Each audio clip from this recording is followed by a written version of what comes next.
कार्यालय में हार्दिक स्वागत है। साथियों, जैसा कि हम सब जानते हैं कि अभी इस समय पार्लियामेंट सेशन चल रहा है और ये पार्लियामेंट का बजट सेशन है। केंद्र सरकार ने अभी 2021-22 के इस वित्तीय वर्ष का बजट पार्लियामेंट के अंदर पेश किया है। ये मुश्किल परिस्थितियों में एक बेहतरीन बजट केंद्र की नरेंद्र मोदी साहब की सरकार ने पेश किया है, जिसकी प्रशंसा न केवल भारत में बल्कि पूरी दुनिया में हो रही है। इसी संदर्भ में आज हमारे बीच मोदी सरकार में जम्मू कश्मीर से हमारे केंद्रीय मंत्री माननीय डॉक्टर जितेंद्र सिंह जी हमारे बीच में हैं। मैं आदरणीय डॉक्टर जितेंद्र सिंह जी से निवेदन करता हूं कि इसी विषय पर आज की प्रेस वार्ता में मीडिया के साथियों को संबोधित करें। डॉक्टर जितेंद्र सिंह जी।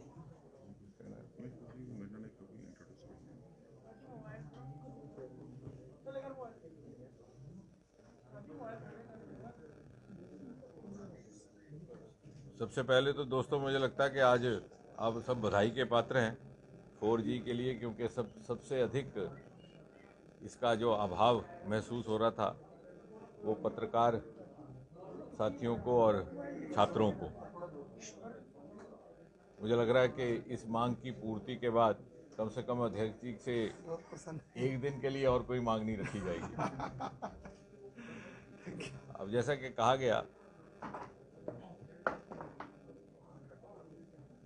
आज देश भर में जो अभी 1 फरवरी को बजट प्रस्तुत किया गया उसको लेकर के कार्यक्रम आयोजित किए जा रहे हैं। इसका जो आर्थिक पहलू है वो तो आपने देख लिया, अध्ययन भी कर लिया, उसके ऊपर टिप्पणियां भी हुई हैं, लेख भी छपे हैं, बहुत ज़्यादा चर्चाएं भी होती रही हैं। लेकिन इसको समाज में कैसे ले जाना है, क्योंकि आप समाज के केवल सूचक ही नहीं, उनके ओपिनियन मेकर भी हैं। तो समाज को किस दिशा में ले जाना है वो हम सबका मिला जुला दायित्व है, जिसमें मीडिया का भी एक विशेष भूमिका रहती है। और जिस दिन ये बजट प्रस्तुत हुआ और मुझे कहा गया था मीडिया को ब्रीफ करने के लिए, तो उस दिन भी मैंने पहला वाक्य यही कहा था, the first thought that occur to me is कि budget 21-22 is in tune with post covid India vision. Covid काल के गुजर जाने के बाद जो पोस्ट कोविड दौर आने वाला है, क्योंकि जैसा हम सब जानते हैं कि कोरोना ने अकस्मात सारी दुनिया को ग्रस्त किया। We were not prepared, none of us was prepared. लेकिन जिस प्रकार भारत उभर करके आया है एक उदाहरण बन करके विश्व भर में, और उसका सर्वश्रेष्ठ श्रेय जाता है प्रधानमंत्री मोदी जी को, उनकी कार्यशैली जिसमें जो वो निर्णायक भी हैं, जिसमें वो निष्ठावान भी रहते हैं, both decisive as well as preemptive in his approach. जो अर्ली लॉकडाउन उसका एक उदाहरण है। लेकिन इसके उपरांत जब विश्व का प्रत्येक देश अपने आप को संभालने में जूझने लगा है, तो मैं देख सकता हूं कि भारत एक प्रथम श्रेणी का देश बनकर के उभरेगा and India will be a member of the front line nation community of the world. और उसके लिए हम किस प्रकार उस भूमिका के लिए अपने आप को तैयार करें, मैं कह सकता हूं कि ये बजट उसका एक विजन डॉक्यूमेंट है, उसकी एक रूपरेखा है। और इसीलिए मैंने उस दिन कहा था कि normally a budget is a document of economics, but the budget 21-22 goes beyond the realms of economics and emerges as a vision document of post covid India. क्योंकि एक और विश्व भी हमारी ओर देखने लगा है, दूसरी ओर जब अन्य रिसोर्सेज का अभाव होगा तो जो अनएक्सप्लोर्ड पोटेंशियल्स हैं हिंदुस्तान में वो किस प्रकार से उपयोग में ला सकें।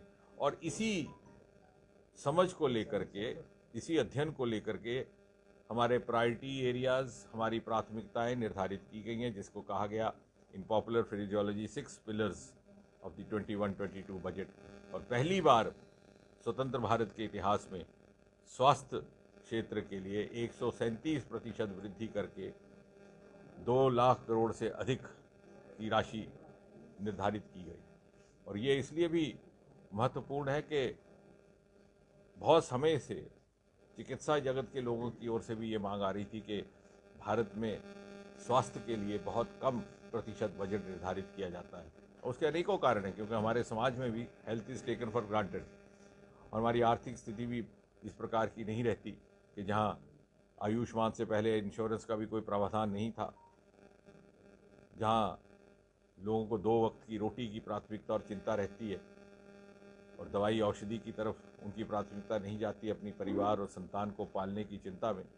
ऐसे देश में एक प्रोग्रेसिव सोच लेकर के, क्योंकि जैसे मैंने कहा कि हमने अपने आप को अगली भूमिका के लिए तैयार करना है, पहली बार एक departure from the earlier practice करके, दूसरा हमारा इंफ्रास्ट्रक्चर पर बल, जिसमें हमारे रोड हाईवेज, हमारे रेलवेज, जैसे मैं अभी कह भी रहा था, अभी वार्ता संपन्न हुई कि हाईवेज पे बहुत बल दिया गया।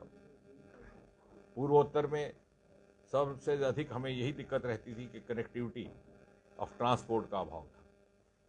2014 में जब ये सरकार आई तो 4-4 महीने बारिश के बाद सड़कों में पानी रहता। कम से कम 2-3 प्रदेश ऐसे थे जहाँ किसी ने रेलगाड़ी नहीं देखी थी, हवाई अड्डे अभी बने नहीं थे। 5 साल के बाद आज North East is being cited as a example of development model, और प्रधानमंत्री जी का आदेश है कि वही फोकस अब जम्मू कश्मीर पर भी दिया जाए, जिस पर आपका एक्सप्रेस रोड कॉरिडोर बनने वाला है। जिस प्रकार बिकॉज अ कंट्री, जैसे जॉन कैनेडी ने कहा था कि America is great not because of is known not because of great highways but it is great because of great highways. तो हाईवेज का बनना, कनेक्टिविटी ऑफ ट्रांसपोर्ट के कारण बहुत सारे अन्य क्षेत्रों में ईज ऑफ डूइंग बिजनेस आ जाता है, ईज ऑफ गवर्नेंस आ जाता है, उसके ऊपर बल दिया जाना, जिसमें 3500 करोड़ रुपए का हमारा कटरा दिल्ली का एक्सप्रेस कॉरिडोर भी शामिल है।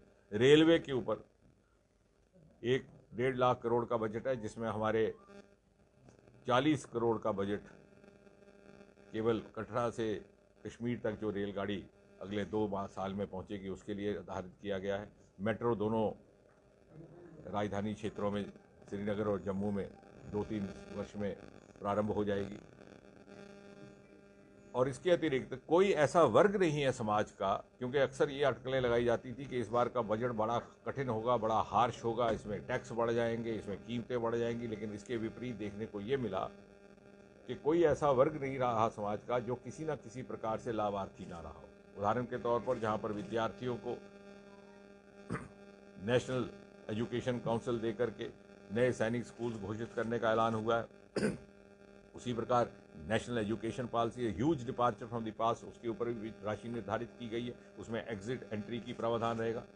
अगर आप 2 साल पढ़ाई छोड़ देते हैं वापस आके उसी सब्जेक्ट में जा सकते हैं तो आप जा सकें।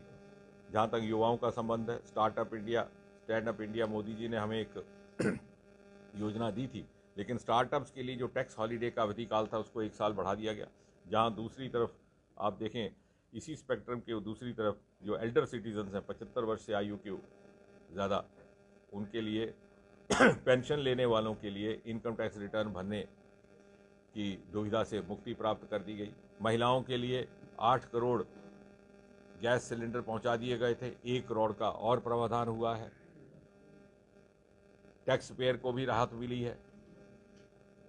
टैक्स एपेलेट गठित कर दी गई है, जिसके बारे में सुनील जी वकील होने के नाते बेहतर जानते हैं कि फेसलेस टैक्स एपेलेट, वो जो बीच के लोग हैं बिचौलिए, वो कुछ तरह से किसी को शिकायत ना हो, उसका मौका ना मिले। तो हर वर्ग की चिंता करने का काम इस बजट के दौरान हुआ है, क्योंकि आने वाले समय में, जैसे मैंने कहा, इस भूमिका को निभाने के लिए विश्व हमें स्वीकार कर चुका है, लेकिन हमें अपने आप को इस भूमिका को निभाने के लिए तैयार करना है। We are biphasic society. एक तरफ हमारे 70% जनसंख्या ऐसी है जो 40 वर्ष से कम अवस्था की है, दूसरी तरफ हमारे एब्सोल्यूट नंबर ऑफ +60 सिटीजन्स भी बढ़ते जा रहे हैं। तो किस प्रकार we are going to be the richest resource pool of youth for the world. जैसे जैसे देशों में जहाँ नौजवानों की कमी है, वहाँ हमारे युवा हाथ जाएंगे। और इसी प्रकार जो हमारे +60 who are at the peak of their expertise, experience and profile, उनको किस प्रकार से सदुपयोग में लाया जाए, इन सारी बातों की चिंता करके इस बजट के द्वारा आने वाले समय में भारत की भूमिका सामाजिक स्तर पर और अंतर्राष्ट्रीय स्तर पर निर्धारित करने वाला एक बजट दिया गया है। मैं उसके आंकड़ों में जाना नहीं चाहता, हालांकि यहाँ उपलब्ध है, परंतु कुल मिलाकर के ये कहा जा सकता है कि जहाँ तक जम्मू कश्मीर का संबंध है, हमारे इसी के साथ साथ इंडस्ट्रियल पॉलिसी जुड़ गई है, 28,000 करोड़ रुपए से अधिक की। और जैसा मैंने पहले भी निवेदन किया कि पिछले 6-7 वर्षों में मोदी सरकार के आने के बाद प्रधानमंत्री मोदी जी के नेतृत्व में ये भी प्रयास किया गया कि संतुलित विकास रहे हर प्रत्येक क्षेत्र का, और धीरे धीरे हमारे मानसिकता से वो वहम जाना चाहिए कि फलां क्षेत्र को अधिक मिला, यहाँ अधिक नहीं मिला, बल्कि बहुत सारे ऐसे प्रोजेक्ट्स हैं जो दोनों जगह सैंक्शन हुए थे, वहाँ परिस्थितियाँ प्रतिकूल होने के कारण यहाँ उन्होंने गति अधिक पकड़ी है। चाहे आपका एम्स का प्रोजेक्ट है जहाँ पे 25 छात्रों का सिलेक्शन हो चुका है, डायरेक्टर की नियुक्ति फाइनलाइज हो गई है, एक आध दिन में उसका आदेश जारी हो जाएगा, अभी वहाँ पे चालू नहीं हुआ। इसी प्रकार बायोटेक पार्क आपका यहाँ वाला तैयार है कठुआ में, वहाँ भी होना है। तो कहने का तात्पर्य ये नहीं है कि वहाँ किसी क्षेत्र की अवहेलना की गई है, परंतु किन्हीं कारणों से जो हमारे हाथ से बाहर थे, बहुत से प्रोजेक्ट यहाँ बड़ी तेज़ गति से चले हैं। उदाहरण के तौर पर रिंग रोड का पहला फेज़ यहाँ लोक अर्पित हो चुका है। कहने का तात्पर्य ये कि हमारा ये भी दायित्व है कि हम समाज में जाकर के एक नैरेटिव पैदा करें, एक पॉजिटिव नैरेटिव पैदा करें, ताकि जो अनुकूल वातावरण मोदी जी के नेतृत्व में हमारे लिए उपलब्ध करवाया गया उसका हम किस प्रकार भरपूर और पर्याप्त लाभ ले सके, और आने वाले समय में जब भारत दुनिया के नक्शे पर एक विश्व मूर्ति बनकर के उभरेगा, उस नक्शे में मोदी जी का न्यू इंडिया नुमायां तौर पर जगमगाता हुआ दिखाई देगा। तो हमारी ये अपेक्षा भी है, स्वप्न भी है कि जम्मू कश्मीर उसका एक नूर बन के सामने निकले। Thank you.